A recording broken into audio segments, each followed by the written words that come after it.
This is the horrifying reality, daily life, for people fleeing for their lives in war-torn nations. Hearing so much about the refugees pouring out of Syria, my heart was broken.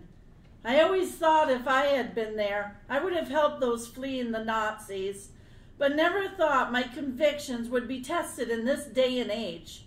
I felt so helpless, but I couldn't let it go. We looked into refugee resettlement in Maine, but none were being placed, so I turned my thoughts to the place where they were going, Lebanon. Picture Lebanon, a tiny country with the population of Maine, adding again a full fourth of that population in refugees. Imagine the lack of resources, infrastructure, and just the necessities of life to support a population explosion of people who had nothing to bring with them but the clothes on their backs. These are ordinary people like us.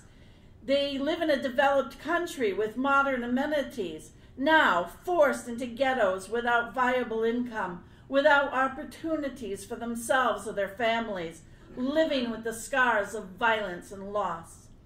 And then I learned about Caritas Lebanon. Maybe I could help them. Caritas is a worldwide organization aiding people when a crisis hits, regardless of race or religion. In Lebanon, volunteers assist with education for refugee children and with mental health services desperately needed by people living in trauma. But what could I do?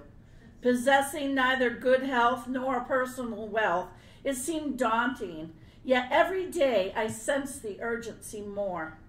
Nearing my 60th birthday, it came to me, instead of a party, have a fundraiser for the refugees.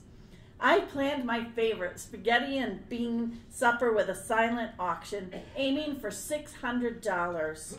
My church, the Knights of Columbus, friends from all over, especially Chef Kevin, eagerly jumped on board to make a fabulous evening, which including donations raised over $3,500. I was so grateful for the generosity of the community and was glad we could give Caritas every penny. The next year, coincidentally on my birthday, our parish had a visit from our bishop and the highest official next to the Pope, the Patriarch of the Maronite Church. The patriarch's impassioned talk renewed my fervor to do more for the refugees. I was inspired to a new goal, to raise $1,000 in 1 year. By late summer, I was holding a Yankee Candle fundraiser. It was easy, online and catalog orders, and 40% of the profits went right to Caritas. I was considering some kind of an art party when a friend led me to her brother, Paul Sear, who was starting a business running paint parties. The night before the event, I had a major heart attack, but the party must go on. Immediately after surgery, I was orchestrating the final details so my daughter Emily could step in as hostess. It was a great success.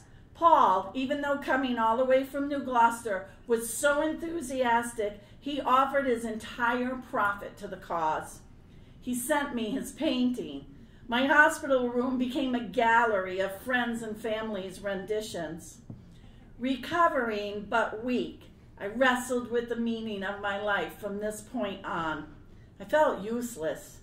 Seeing the paintings rekindled my desire to help the Syrian refugees and not let my weakness overtake my drive to help. After all, as bad as I felt for myself, those people have it so much worse. As soon as I was able, my friend Dot helped me put together a Christmas basket raffle. Friends came out of the blue to offer items to raffle and sell. Maureen from Texas sent me a box of her knitted creations.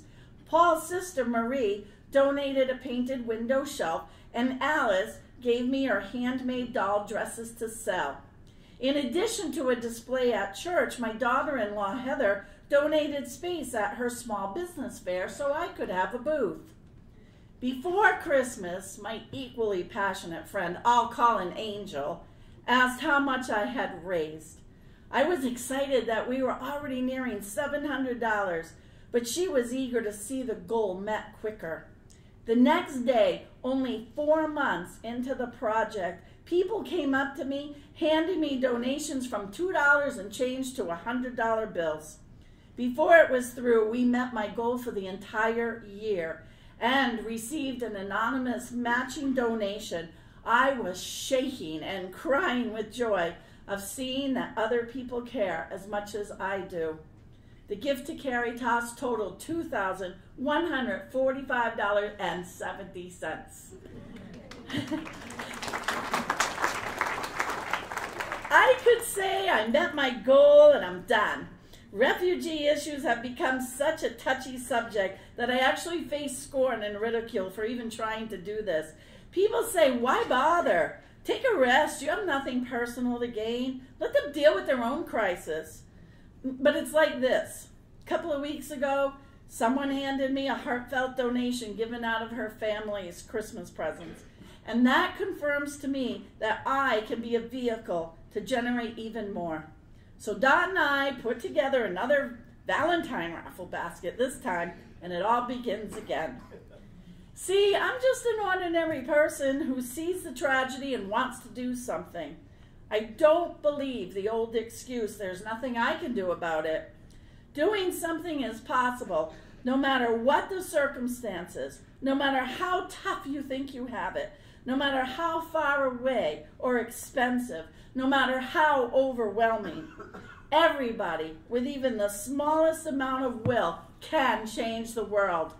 My friends and supporters and I will never meet the people to whom I dedicate my heart and soul, but I know their lives are touched by our efforts, and I am not useless. I will continue to help the refugees, the displaced, and immigrants for as long as I am able.